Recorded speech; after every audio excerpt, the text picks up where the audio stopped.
جب رسول اللہ صلی اللہ علیہ وسلم کی ولادت ہوتی ہے تو اس کے بعد والد کا تو پہلے سے سایہ اٹھ گیا تھا. ایک قافلہ آتا ہے بنو سعد سے، اس میں چند عورتیں ہوتی ہیں.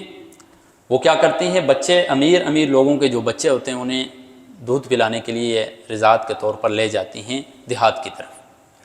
قانون تھا کہ بچوں کو دیہات کی طرف بھیجا جاتا تھا تاکہ ان کی زبان کے اندر فصاحت بلاغت آ جائے، وہ طور طریقے سمجھیں. عرب کے اندر ایک رواج تھا، تو آمنہ کے لال کو اس وجہ سے چھوڑ دیا، کسی عورت نے نہیں لیا کہ وہ یتیم ہے. حضرت حلیمہ سعدیہ تشریف لاتی ہیں اور ان کی اونٹنی کیا ہے، کمزور ہے، تھنوں میں دودھ بھی نہیں آ رہا ہے. کمزوری کی وجہ سے وہ قافلے سے پیچھے رہ گئی اور وہ دیر سے پہنچتی ہیں. آگے دیکھتی ہیں بچے تو سارے امیروں کے عورتوں نے اٹھا لیے ہیں، ایک ہی بچہ باقی بچہ ہے جو محمد الرسول اللہ ہے. حلیمہ سعدیہ کو کیا پتہ تھا کہ آج اس بچے کی وجہ سے میری قسمتیں تبدیل ہو جائیں. چنانچہ وہ اس بچے کو گود لیتی ہیں، لے کر جاتی ہیں دودھ پلانے کے لیے، سواری پر رکھتی ہیں. سواری جو ہے ریگستان کا جہاز بن جاتی ہے، اتنا تیز رفتار ہوتی ہے. جب قافلے کو کراس کرتی ہیں تو وہاں سے آواز لگاتی ہیں عورتیں کہ لگتا ہے کہ یہ حلیمہ سعدیہ ہی ہے، شاید انہوں نے سواری تبدیل کر دی ہے. حلیمہ سعدیہ اپنے من سے جواب دیتی ہے، سواری تو تبدیل نہیں کی ہے، سوار تبدیل ہو چکا ہے. پہلے محمد الرسول اللہ اوپر سوار نہیں تھے، سواری سست چل رہی تھی. ابھی محمد الرسول اللہ سوار ہوئے ہیں تو سواری سب سے آگے نکل گئی. تو یہاں پر ایک بات میں ایڈ کروں گا کہ وہ سواری جو کمزور اور لاغر تھی، اس کے اوپر محمد الرسول اللہ سوار ہوتے ہیں، وہ ساری سواریوں سے آگے نکل جاتی ہے. وہ کندھے جن کے اوپر رسول اللہ صلی اللہ علیہ وسلم سوار ہوئے ہوں گے، وہ کتنے مبارک کندھے ہوں گے. افضل البشر بعد الانبیاء ابو بکر، حضرت ابو بکر صدیق رضی اللہ تعالیٰ عنہ نے اپنے کندھوں کے اوپر رسول اللہ کو اٹھایا تھا. تو حضرت ابو بکر صدیق رضی اللہ تعالیٰ عنہ اس مستحق ہیں کہ انبیاء کے بعد بشر میں تمام سے افضل ان کو کہا جائے، کہ رسول اللہ صلی اللہ علیہ وسلم کو اپنے کندھوں کے اوپر انہوں نے سوار کیا تھا. چنانچہ قبیلہ بنو سعد میں پہنچتے ہیں.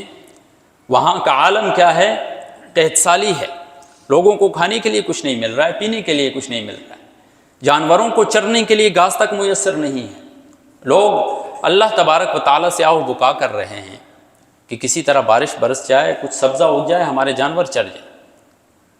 لیکن کیا ماجرا ہے کہ حلیمہ سعدیہ کی بکریاں جاتی ہیں، وہ شام کو سیر ہو کر واپس آتی ہیں، اور لوگوں کی بکریاں جاتی ہیں، وہی بھوکھی واپس آتی ہیں. رسول اللہ صلی اللہ علیہ وسلم کی برکت ہے میرے. چنانچہ پھر ایسا وقت بھی آیا کہ رسول اللہ صلی اللہ علیہ وسلم کا شق صدر ہوا.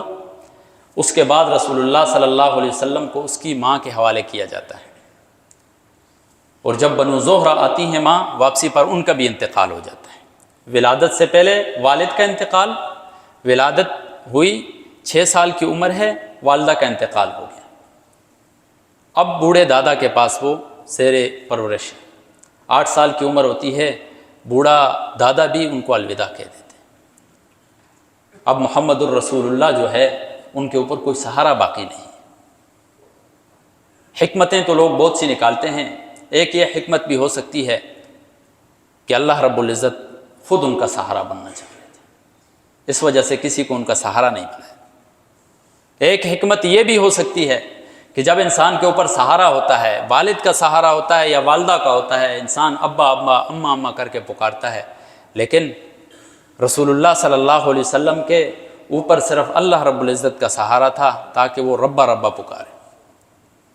رسول اللہ صلی اللہ علیہ وسلم کو یتیم کیا اس لیے کہ معلم بنانا تھا ان کو یتیموں کے لیے. انہوں نے جا کر اپنی زندگی کے اندر یتیموں کو ٹھکانے عطا کرنے تھے، محتاجوں کے لیے، محتاجوں کو تسلیاں دینی تھی، انہوں نے انسانیت کو جو ہے درس دینا تھا انہوں نے.